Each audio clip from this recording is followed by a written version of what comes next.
पंतप्रधान मोदींकडून नवा video post. माझ्या कालच्या व्हिडिओबद्दल अनेक सकारात्मक सल्ले मिळाले। थँक्यू फ्रेंड्स असं म्हणत मोदींकडून नवा व्हिडिओ पोस्ट। कॉक्रोच जनता पार्टीच्या शिष्टमंडळासोबतच्या बैठकीत 2 मागण्यांबाबत सरकारची सकारात्मकता। शिक्षण मंत्री धर्मेंद्र प्रधानांच्या राजीनाम्यासाठी सरकारनं उद्यापर्यंतचा वेळ मागितला।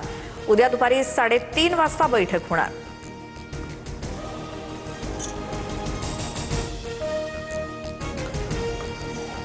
प्रधानांचा राजीनामा न झाल्यास मोदींच्या खुर्चीला धोका। 20 जुलैपेक्षा जास्त मोठं आंदोलन करणार। एका मुलावर लाठीचार्ज केला तर घरातील 4 मतं कमी होतील।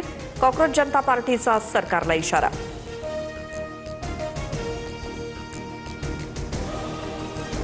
धर्मेंद्र प्रधान गुन्हेगार शिक्षण मंत्री, राजीनामा द्या। राहुल गांधींचा हल्लाबोल।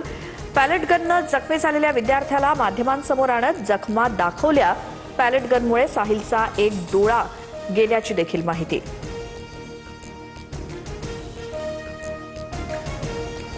नीट पेपरफुटीनंतर एनटीएमधील 47 अधिकाऱ्यांची हकालपट्टी। परीक्षा व्यवस्थेत मोठे बदल होणार। गैरप्रकार रोखण्यासाठी गळती मुक्त प्रणाली, आउटसोर्सिंग पद्धतीत सुधारणा आणि तज्ञ समितीच्या शिफारशींनुसार कारवाई होणार। पेपरफुटी संदर्भातील सुधारणा विधेयकाला कॅबिनेटमध्ये मंजुरी। दोषींना 10 वर्षांच्या शिक्षेसह 10 कोटींच्या दंडाची तरतूद। फास्ट ट्रॅक कोर्टात 3 महिन्यात सुनावणी पार पडणार। सूत्रांची माहिती।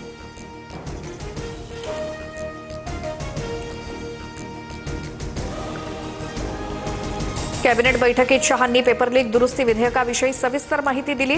काँग्रेसनं असा कायदा कधीच आणलेला नाही। मोदी सरकारनं 2024 मध्ये हा कायदा आणला। शिक्षण मंत्री धर्मेंद्र प्रधानांचं भाष्य। सूत्रांची माहिती।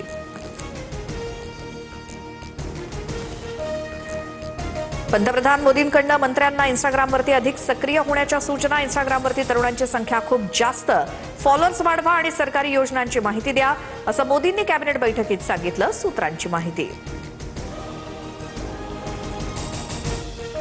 दिल्ली पोलिसांकडून विशेष कृती दल म्हणजेच एसटीएफची स्थापना। पेपरफुटी, परीक्षा या संबंधित गुन्ह्यांचा तपास करणार। सार्वजनिक परीक्षा कायदा 2024च्या कायद्याअंतर्गत एसटीएफ स्थापन। दिल्लीतील 18 मेट्रो स्टेशन्स बंद। जंतर मंतरवरती इंटरनेट सेवा बंद। परिसरातील दुकानं आणि छोटी हॉटेल्स बंद किंवा अर्धवट चालू अवस्थेत। तर आंदोलनाच्यामुळे दिल्ली पोलिसांच्या सर्व सुट्ट्या देखील रद्द।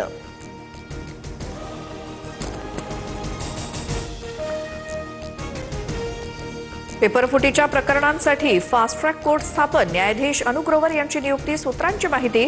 पेपरफुटीची जलद गतीनं सुनावणी पूर्ण केली जाणार।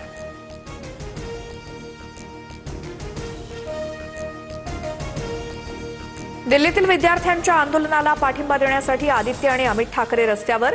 शिवाजी पार्कात विद्यार्थ्यांच्या उपस्थितीत राष्ट्रगीत गायन। उद्धव ठाकरेही सहभागी। रविवारी तिरंगा मोर्चा निघणार। विद्यार्थ्यांवरील लाठीचार्ज प्रकरणी कोणतीही औपचारिक याचिका दाखल नव्हती। कोर्टाची कार्यपद्धती असते। कोणी पत्र लिहून सुनावणीची मागणी केली तर काय होईल?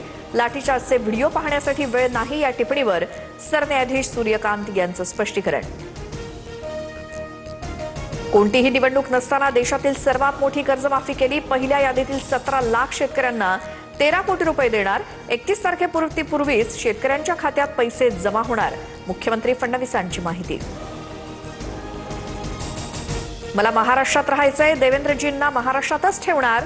मुख्यमंत्री फडणवीस केंद्रात जाणार असल्याच्या चर्चांवरती अमृता फडणवीसांची प्रतिक्रिया।